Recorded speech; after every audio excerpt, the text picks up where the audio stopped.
تو مسئلے کا جو مستقل حل ہے اس کا تو ہمارا نظریہ یہ ہے کہ ملک میں الیکشن نہیں ہوئے، ملک میں دھاندلی ہوئی ہے، یہ اسٹیبلشمنٹ کی اسمبلی ہے جو بیٹھی ہوئی ہے، اس کا عوام کی نمائندگی سے تعلق نہیں ہے۔ یہی وجہ ہے کہ آج اگر ہم نے ایک موقف اختیار کیا ہے یہ عدلیہ کے حوالے سے، تو میرے سامنے تو کچھ تھوڑا بڑا مسودہ ہے میرے سامنے، اور میں تو مسودے کو سامنے رکھ کر کہتا ہوں کہ یہ مسودہ غلط ہے۔ پبلک کے پاس تو کوئی ڈاکومنٹ نہیں ہے، عوام کے پاس تو کوئی مسودہ نہیں ہے، پھر عوام کیوں کہہ رہی ہے کہ آپ ان کی بات کو نہیں ماننا؟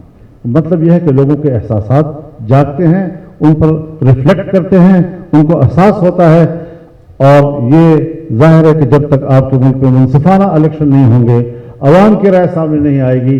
اب بلوچستان میں حالات خراب ہوئے، پبلک نکل آئی، اور کوئی نمائندہ نہیں ہے جو عوام کے سامنے جا سکے، کیونکہ وہ عوام کے نمائندے نہیں ہیں۔ خدا نہ کرے ہمارے کے پی میں جو حالات خراب ہیں وہاں کوئی نمائندہ نہیں جا سکتا ان کے سامنے۔ وہ تنظیمیں جاتی ہیں ان کے سامنے کہ جو انتخاب میں حصہ نہیں لیتی، اور لوگ ان کو قبول کرتے ہیں، منتخب لوگوں کو قبول نہیں کر رہے۔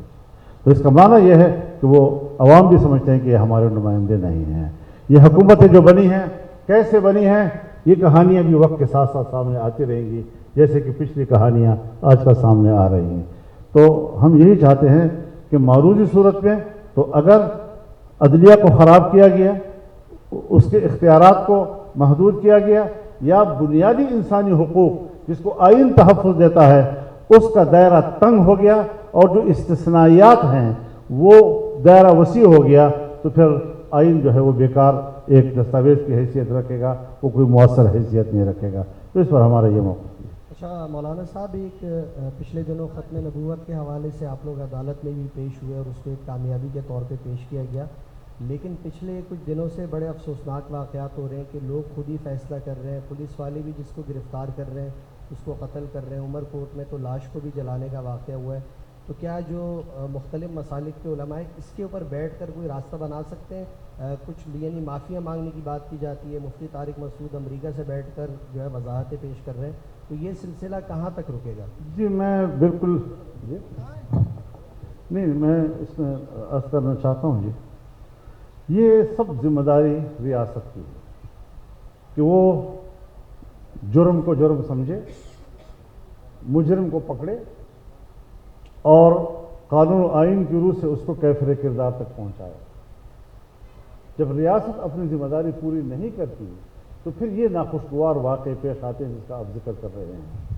میں کبھی بھی اس قسم کے واقعات کی نہ تائید کر سکتا ہوں، کیونکہ اگر کسی نے جرم کیا ہے تو اس جرم کی سزا کا بھی ایک راستہ ہے، اور ہمیں وہ راستے اپنانے چاہیے۔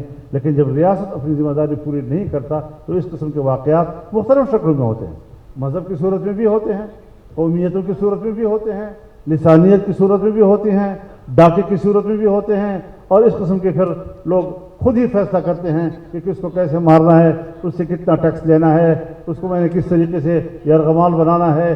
یہ ساری چیزیں پھر عام آدمی کے ہاتھ میں آ جاتی ہیں۔ میں سوچتا ہوں کہ ریاست کو اتنا طاقتور ہونا چاہیے کہ کوئی جرم کرے تو وہاں تک ریاست پہنچے اور اس کو کیفر کردار تک۔ مولانا صاحب، ارشاد سنجرانی، سنو ٹی وی سے۔ مولانا صاحب، پیپلز پارٹی کے چیئرمین جو ہے وہ آپ کے پاس بار بار آئے اور آئینی ترمیم کا حوالے سے بات چیت ہوئی، اور پھر اگلے دن جو ہے کامران مرتضیٰ اور بلاول بھٹو کے درمیان جو بھی معاملہ ٹی وی پر سامنے آیا ہے، کس بات پر جو ہے ڈیڈ لاک ہے ابھی بھی، اور کیا اب آئندہ مزید اس پر بات ہو سکتی ہے آئینی ترمیم کے حوالے سے پیپلز پارٹی اور آپ کے درمیان؟ حکومت معاملہ اس وقت کہاں پہ رکا ہوا ہے؟ پیپلز پارٹی اور ہمارے درمیان یہ بات ہوئی ہے کہ وہ بھی ایک مسودہ تیار کریں گے، ہم بھی ایک مسودہ تیار کریں گے، پھر اس کو شیئر کریں گے، کمپیئر کریں گے، اور اس میں اتفاق کی چیزیں نکالنے کی کوشش کریں گے کہ متفقات کیا ہیں۔